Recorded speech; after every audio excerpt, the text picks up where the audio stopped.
What's good, YouTube? Swiftly here, back with another NBA 2K25 video. And in today's video, I have another episode of badge breakdowns for you guys, as you can see on your screen. In today's episode, we are going to be discussing the playmaking badge Unpluckable. Now, if you read the description, Unpluckable says that it reduces the chances of getting stripped by the defender. Now, if I'm being honest, that is a load of bullshit. If I'm being honest with you guys, okay? As far as this badge goes, it was really good last year when they actually patched it to where it actually, let you, hold on to the ball. This year, I will give 2K props. I'm seeing a lot less of those canned animations where somebody press square and they just like strip the ball from you or poke the ball out your hand and then you dance and fall and roll on the floor and slither all around like Diddy at like an oil party or something like that. Like, I'm noticing those animations a lot less. So props to 2K for that. On the flip side, though, I'm noticing that people are pressing square. They're reaching across your body. They're not getting a foul, and they're just somehow slapping that ball out your hand.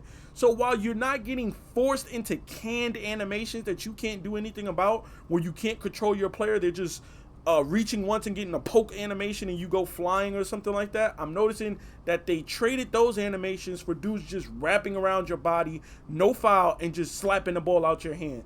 So again, while the canned animation steals and strip animations aren't as bad this year, there is, the animations of like the bump steals and the poke loose, the loose poke ball animations. That's what I'm calling those, the loose poke ball animations or the loose strip ball animations versus the canned animations where somebody press square and you can't move, you can't call timeout, you can't do anything. You got to wait for the animation to play out.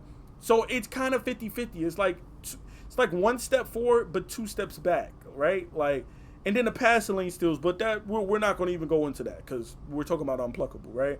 So because of that, I just feel like this badge just isn't that powerful this year. It's not really even that necessary because most of the time when people rip you, they're going to be getting bump steals on you. Most of the time when you're turning the ball over, you're going to be turning the ball over because you're trying to make a pass and you're going to be getting some dude like prime Ed Reed flying across the lane, teleporting across the court, snatching a pass out the sky. So Unpluckable just doesn't hold the same value that it used to hold in 2K24 and 2K23, 2K22 and whatnot. It just doesn't. I'm afraid to say it. Like, maybe y'all feel that way because y'all dribble guards, y'all dribble for 20 seconds or whatever. Maybe it's, based on play style. But for me, I'm one or two moves into the cup or one and two moves that I'm passing. This just doesn't hold as much weight to it like how it used to, in my opinion.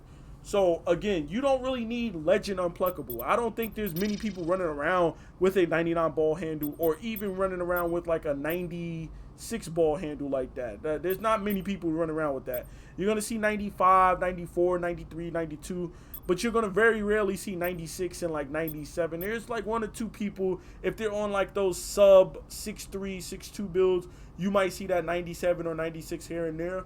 But there's just not many people running around with like 97, 98, 99, okay? It's just not. As far as the level, I just don't think you need it. I just don't. Like, I've used gold. I've used Hall of Fame.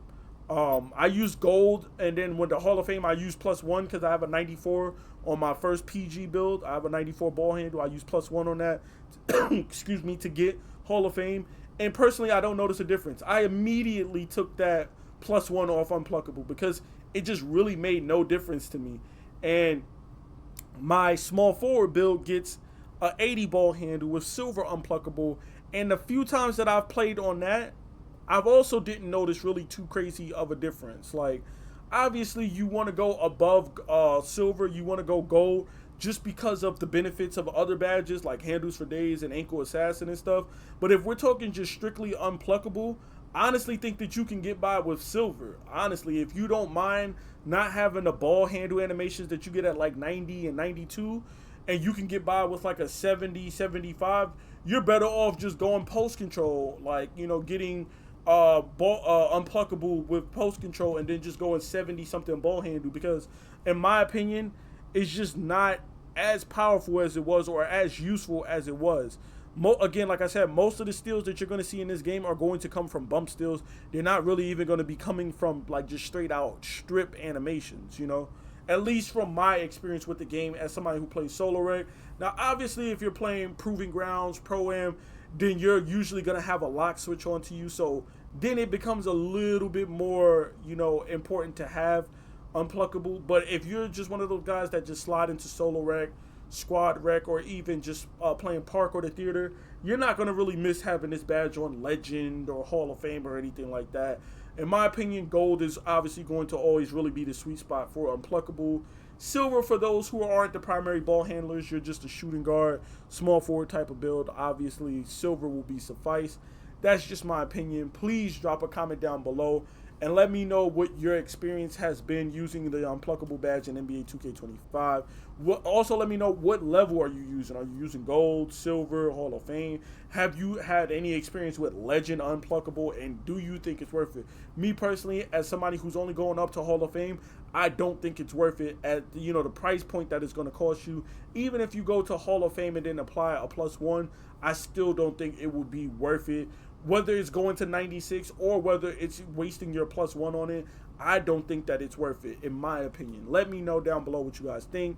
It's been your boy Swiftly. Please be sure to drop a like, comment, and subscribe for more NBA 2K25 content. And, of course, more badge breakdowns like this. I'm out, y'all. Peace.